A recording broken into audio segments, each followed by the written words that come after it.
क्या हुजूर, आज कितनी दावतें हैं? आपने क्या कहा? ये हुजूर से आप क्या कहना चाहते थे? किसी आलिम दीन को आपने क्या कहा?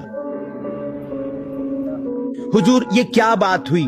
दावत तो बस खाना है, तो आप बैठकर या लेटकर दावत कैसे खाते हैं? आप तरीका बताएं।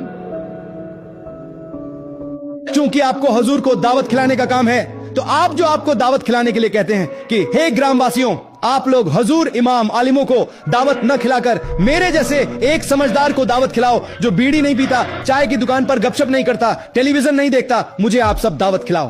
देखा आपको खिलाने में मुझे क्या समस्या है?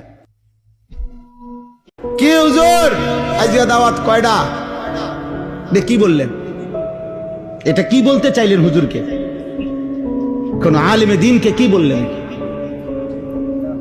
হুজুর আমনের ঘর কিতা একটা দাওয়াত খাওন, তো আপনি বইসা দাওয়াত খাই কেমনে বা শুইয়া দাওয়াত কেমনে খায় আপনি সিস্টেম বলে দেন। আপনার যেহেতু কামড়াইতে আছে হুজুরের দাওয়াত খাওয়াতে, তাহলে আপনি যে আপনারে দাওয়াত খাওয়াইতে আপনি বলেন যে হে গ্রামবাসী, আপনারা হুজুর ইমাম আলেম ওনা করে দাওয়াত না খাওয়াইয়া আমার মতো একটা বুজমান বিড়ি খাওয়াইন না, চা দুয়ারে গপ মারুন না, টেলিভিশন দেখুন না, আমারে আপনারা সবাই দাওয়াত খাওয়ান। আপনি বলেন আপনারে খাওয়াইলে আমার সমস্যা কি?